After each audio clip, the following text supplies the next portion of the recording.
qumliqqa kiray. Heliqi qiz bilan mo'mayni ushtirib qolsam ajab emas.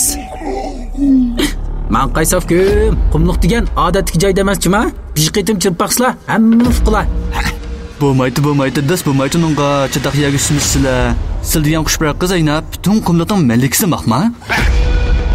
Sen ko'rgan ba'zi narsalar qumliqning maxfiyati. Bek ko'p narsani ko'rib ketganlar va bilib ketganlar bu qumliqdan chiqolmaydi.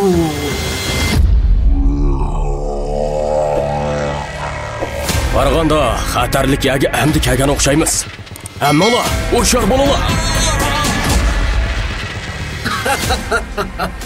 Hamma bishing deysan. Men uni o'zining po'qini o'zi yeydigan saran qilib qo'yay.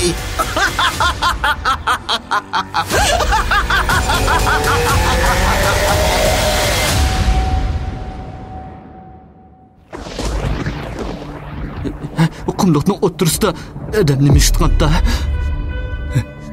Qum xalqimikin deyman. Ma ukimiz tansingdek chiroyli bo'lganda ekan, biroq jin olvosining yavitishi aniq deyman. Voy, onmay. Qayab yaxshilar oyaga. Bir odam gul xayondirib o'ltirdi. Bizni qo'g'layotgan Mushi chapoyga.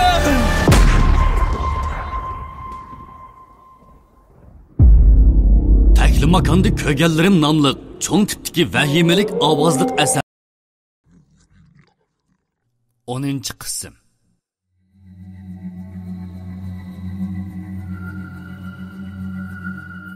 Biz shundoq deyishib bo'g'icha heliqi narsa borg'oncha yiqilib, chiroq yo'rig'ida badani ko'rinishga boshladi. Bu narsa mang'on chig'idimi yerga choplashib turadigan bo'lib, terisi xuddi to'g'roqning qurib ketgan qovuzliqiga o'xshash, orqa tarafida uzun ochmoq quyrug'i bor edi. Beshining ustida xo'rozning tojisidek bir narsa bor bo'lib, qarmoqqa nasli qurib ketgan dinozavrga o'xshab qoladi.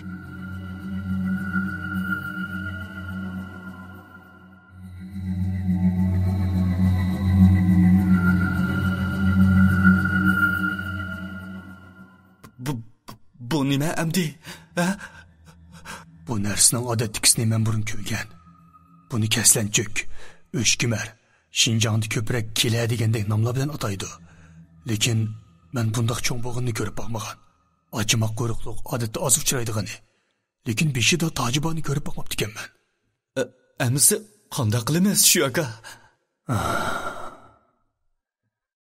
Baribir men qirib qolgan odam.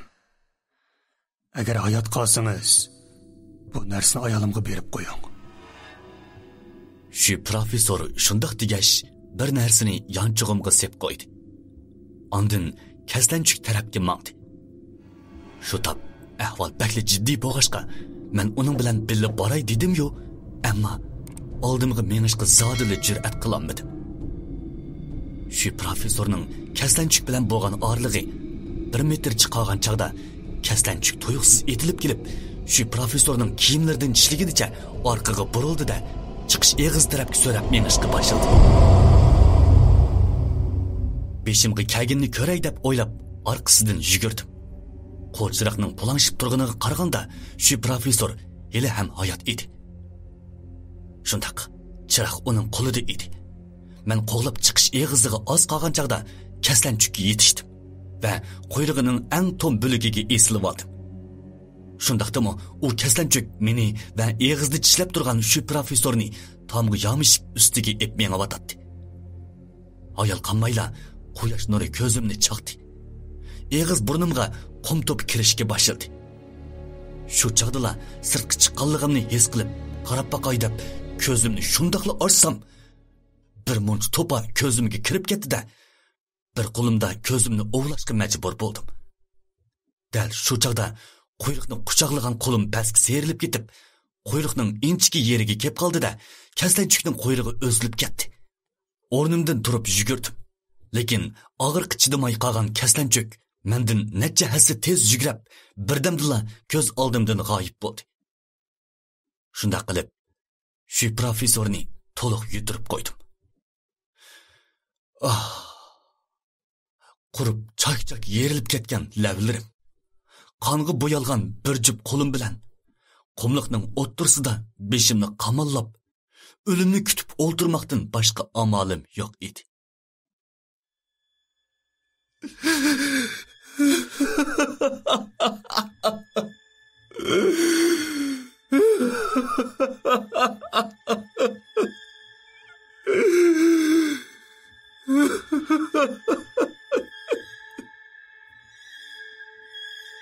Shu joyimda o'ltirib, uzoqdan uzoq yig'ladim. Bir chaqda shu professor yonchug'imga sep qo'ygan narsa yodimga kelib qarasam, u qachonlardadir yezib qoldirgan ikki parcha xatkan. Garchi yoshurun ko'rish adabsizlik bo'lsa-mu, yanala qarab baqqim kelib, xatni ichib o'qidim. Xotin, men sapra bo'lib qoldim. Uyga qaytganda sizni urib qo'yishimdan ansirayman. Bugun men xatning boshlanishidilla bu xatning burun shu professor ilqi ishqi yo'liqqan chaqda yozgan xat ekanligini bildim. Andin xatni qatlab qo'ygandan keyin ikkinchi partisini ichib o'qidim. Xotin, men qumliqda bir do'st tutdim. Agar tirik chiqib ketalisam, bakli yaxshi bo'ladi. Lekin tirik chiqib ketalamdim yo'q, buni bilmayman. Agar bu xatimni topshirib olgan chig'ingizda men o'lib ketgan bo'lsam, hargiz azoblanmang. Bolamizga yaxshi qarang. İkimizni biladigan ishkapda bir karta bor. Maxfiy numari qizimizning tug'ilgan kuni. İchidagi pullar sizlarning keyingi turmushingizga yetadi. Xayr, qadrlikim. Bu xatlarni o'qib, ko'zimdan yana yosh agidi. Kaslanchukning izini bo'ylab menib, shu professorning izdirigini qilish qaroriga keldim. Das o'rnimdan turib, izlarni bo'ylab mangdim. Qanchalik manganligimni bilmayman. Bir chaqda oldimda egiz bir döv qum ko'rindi. Qumning ustiga chiqib, ko'zimga ishonmayli qoldim. Chunki mendan ancha yiroq bo'lmagan bir joyda menga tunish bo'lgan ikki mashina. Birining orqasidan biri ketyotdi.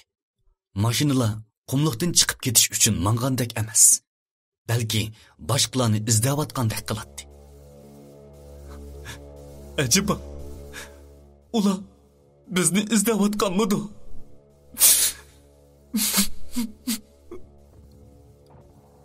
Ko'zimdan xushallik yoshlari taramlab ketdi. Ixtiyorsiz mashinalarning orqasidan varqirdim. Hey! Hey! Men bu yerda!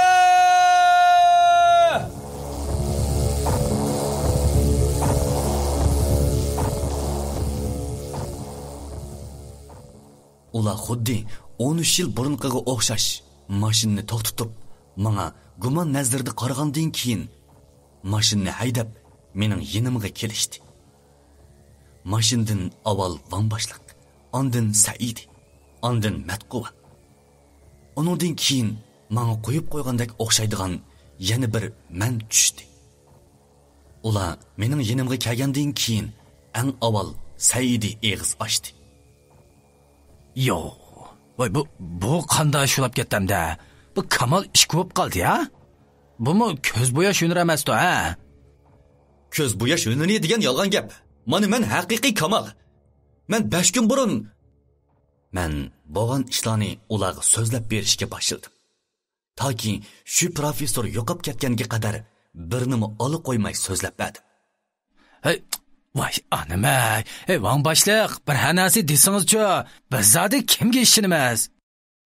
Saidi Van boshliqni oldiratdi. Van boshliq birdam o'ylangandan keyin mening yonimga kelib dedi. Ukam, o'tganda sizga ozroq pul bergan to'q. Buni Saidi, men, ya'ni siz uchimizli biladigan ish. Da, u zodi qancha pul? 100 ming yuan. Saidi cho'chib ketdi. U hayronligini yo'shirg'ash, menga o'xshaydigan yigitning oldiga keldi. Qaylab tursam, ma'bala xato javob berdi. Men sizning to'g'ri javob berishingizni umid qilaman. U necha pul-da? U pul 100 ming yuan. Bu qanday gap bo'lib ketdi bu? Bir-birlarini doğruş otamlar ya. Heli qopab dadimizmi birde, asli biz qo'sh kizaylik deyishmisli jima? Bo'ldi qiling Saidi. Van boshliq Saidini to'xtatib qo'ygandan keyin yana mening yinimga kelib so'rdi. Ukam, ota-onangizning ismi nima deb so'rasam, zaniqqandek bo'ladi. Shunga siz xizmatdoshlaringiz va boshlig'ingizning ismini ham deb bering. Bu boshliq yana olim suvarak. Mushlar yetarlik bo'ldi-ku deyman. Van boshliq rozimanlik bilan boshlashdi. Orqadan Saidi yugurib kelib, yana bir mendan savol so'radi. Amdi sizlardan bir narsa so'ray. Men qumliqqa yo'lga chiqishdan ilgari nemishqa yuktoqni ilib olmagan?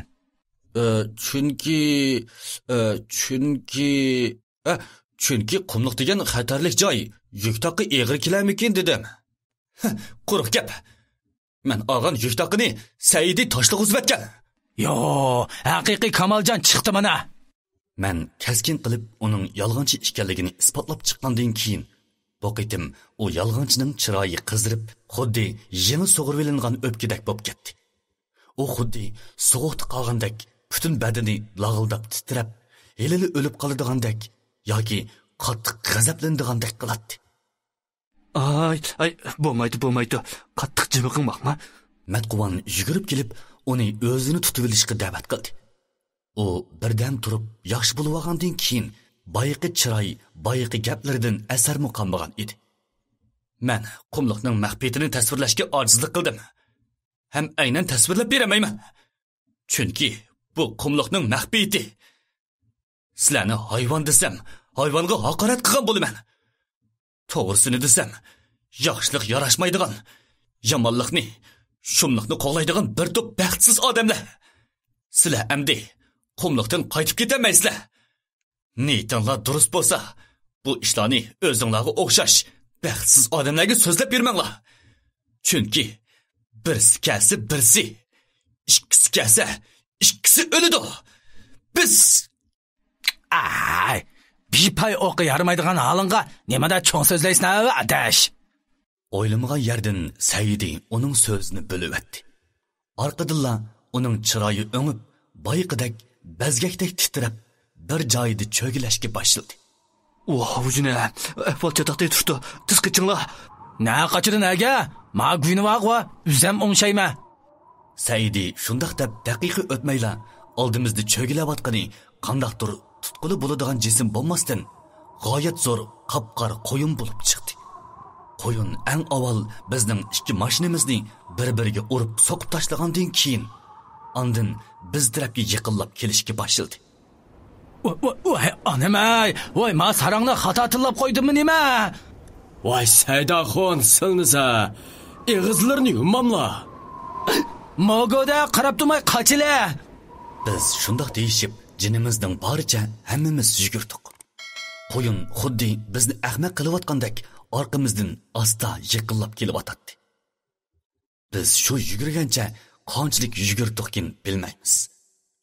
Bir chaqlarda men tushib ketgan quduqqa o'xshab ketadigan bir yer osti yo'li uchrab qoldi. Dastlabida Saidi yer ostiga tushib qo'yindan panohnish taklifini bergan bo'lsa-mu, Matquvan bo'lmaydi deb beshini chayqab turib yer ostiga tushmadik. Garchi Matquvan menga nisbatan eski odamdek qismi, asli maqsadi yanala bir odam bo'lsa-mu hayot qolsin bo'g'ini uchun menmi ortiq gap qilmadim. Qumliqda yugurish nima degan tas-ha? Shunda qilib biz quyosh o'ltirganga qadar yugurdik. Oxir bo'lanmay hammamiz egiz cho'qchiyib chiqqan barg'on ustida yetib qoldik. Eliqi o'lgur qo'yin bizni zanglik qilgandek chiroyimizga qum chechib o'ynadi. O'xshamaydigan yeri Saidining yuziga bir odam shapaloq bilan urib o'ynayotgandek qiladi. Voy jahan, hey, men yuzimga jab tastak takkandek qildi ya. Voy Saydaxon, unda qamasdi. Hammamizning yuziga o'xshash qum tushyotdi mana. Voy yo'q, menga o'xshash muomala qilmadim havo. Voy o'lgur qom, cho'gilaverib, beshin qilib bilasizmi? Saidining tillishi bilan qo'yinning surati texmi tezlashib ketdi. U hammalarni ko'tirib ko'zimizni mi ochqudak imkoniyat bermadi. Atrofda faqat qumning ushqan, bir-biriga so'qilgan ovozidan boshqa, onda-sanda vanboshliq bilan Saidining ko'pchilikni chaqirib varqirgan ovozi anglanayotdi. Kallamga yana bir ish bo'ladigan bo'ldi degan xiyol kelib, yuragim tez-tez so'qdi. Ko'zimni ochib, nimish bo'g'inni ko'rib baqqum bo'lsa-mu? Afsus. Qum to'pining ta'sirida ko'zni ochish emas, og'izni ochishmi mumkin emas edi. Men hozir ko'zimni ochish emas, balki maykamning yoqisini so'zib, burnimga qum to'pining to'shib ketishining oldini olib, hayot qilishning amalini qilishim kerak. Biz shu holatda bir qanchani cho'gilib atdik. Bir chaqda pastlab ketayotganligimizni his qildim. Yo'q, pastlab emas, shiddat bilan ajoyib cho'nqurlikqa sho'ng'ib tushib ketayotgandek qilardim. Ko'zimga hech qanday to'p qummi o'rilmadi. Darhol ko'zimni ochdim. Cheksiz ketgan bo'shliqda pastga qarab tushib ketib boratdim. Qorong'uda kimligi aniq emas ikki gavda men bilan tang sho'ng'ib tushib ketayotdi. Men ularni Saidi va vanboshliq deb faraz qildim. Chunki matquvon bo'lish ehtimolligi nihoyat tuvan edi. Demak, qo'yin bizni osmonning qahriga ep chiqib, ondan samon tog'irini pastga tashlagandek tashlavatganmidi? U bizni mushundaqli o'ltirmoqchimi? Vanbosh! Eg'zim shamolda so'zilib ketib, gap qilishimni unumlik bo'lmadi. Birdam shundoq tushib, polton qilgan ovoz bilan dengizdek cho'nqur, suyi 12-oyning qorlaridek sovuq, noma'lum bir suv sho'ng'ib ketdi.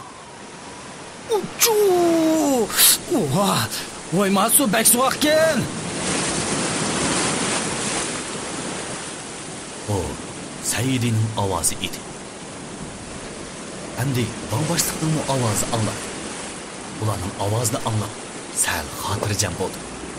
Lekin necha kundan beri tomoq yemagashkimikin, suv tushib beshim qiyib, ko'zim yumilishga boshladi. O'z xayolimda endi mangulik uyquga ketdim deb o'ylab, ko'zim